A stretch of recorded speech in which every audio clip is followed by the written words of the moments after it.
कि आज भारत एक साहसी राष्ट्र के रूप में उभर रहा है। प्रधानमंत्री नरेंद्र मोदी जी के नेतृत्व में हमारी कूटनीति ने नए आयाम स्थापित किए हैं।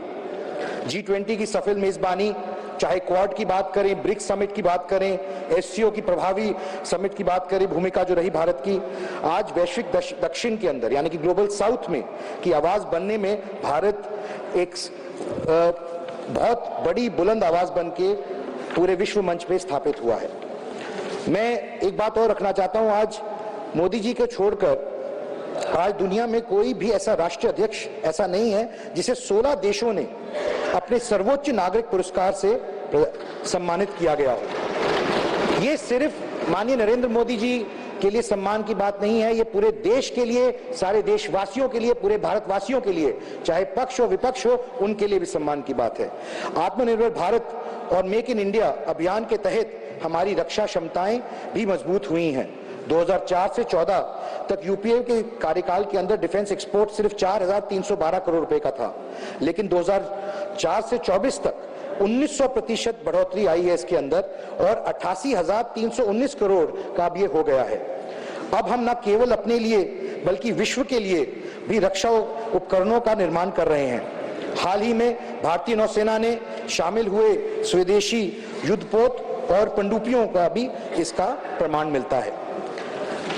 सक्षम भारत, सामाजिक न्याय और समावेशी विकास, ये मूल मंत्र रहे हैं और जिसके ऊपर राष्ट्रपति जी ने अपने अभिभाषण में सबका साथ सबका विकास के सिद्धांत को भारत की प्रगति का आधार बताया है। भारत में आज विकास की परिभाषा केवल आर्थिक वृद्धि तक सीमित नहीं है, बल्कि यह अंतिम पंक्ति में खड़े व्यक्ति के सशक्तिकरण तक विस्तृत है। गरीबों का उत्थान, प्रधानमंत्री आवास योजना के तहत 3 करोड़ नए मकानों की घोषणा, 25 करोड़ लोगों को का गरीबी की लेखा से बाहर निकलना और 80 करोड़ नागरिकों को मुफ्त राशन जैसी योजनाएं सामाजिक न्याय का परिणाम है।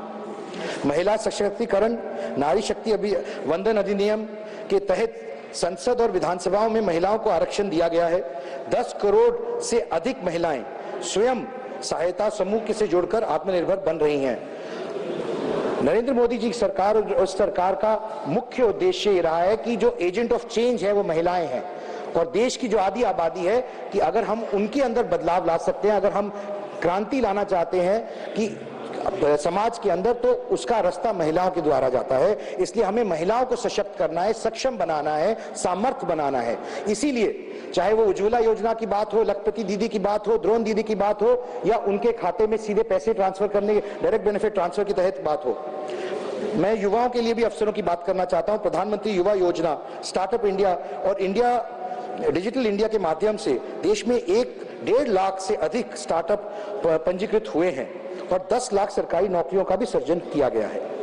सर, 1984 में देश के 404 सीटें आई थी और एक हिस्टोरिक मैंडेट मिला था एक युवा प्रधानमंत्री को। देश को बहुत उम्मीदें थी कि एक संचार क्रांति आएगी, बहुत बदलाव आएगा, कि दुनिया एक ऐसे मौके पे खड़ी थी जहां पर बदलाव आ रहा था, ओपन हो रही थी इकोनॉमीज।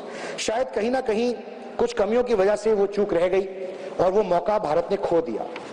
आज मैं इस बात का उल्लेख इसलिए करना चाहता हूं कि 404 और बाद में 414 सीटों के बाद भी आपको राजनीतिक इच्छा शक्ति की जरूरत है बदलाव लाने के लिए, और वो इच्छा शक्ति का उदाहरण सबसे अच्छा 2019 में माननीय नरेंद्र मोदी जी ने प्रस्तुत किया, जो 303 सीटों के साथ भी जो अमूलचूल परिवर्तन उनको करना था सरकार को, चाहे अनुच्छेद 370 की बात करूं, 3 तलाक की बात करूं या सामाजिक न्याय और समावेशी विकास की बात करूं, उन्होंने सब राजनीतिक इच्छा शक्ति द्वारा दिखाया और प्रस्तुत किया कि यह हो सकता है अगर आप चाहें करना। तो मैं बहुत ज्यादा ना कहते हुए बस इतना ही कहना चाहूंगा कि जो लोग आलोचना कर रहे हैं, मैं उनसे भी ये निवेदन करना चाहता हूं कि जो 2047 का विकसित भारत का सपना माननीय मोदी जी ने देखा है, वो सिर्फ उनका सपना नहीं है, हर एक भारतवासी का सपना है। वो पक्ष का विपक्ष का हर एक सांसद का सपना होना चाहिए। मुझे नहीं लगता कि किसी को भी इसके अंदर कोई विरोधाभास होना चाहिए कि 2047 तक भारत एक विकसित देश के तौर पर, सफल देश के तौर पर काबिज हो सके।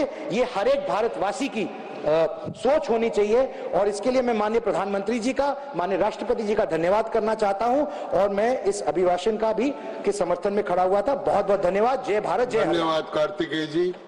श्री महाराजा संजा ओबा लेसंबा. Thank you, sir, for giving me this opportunity, sir.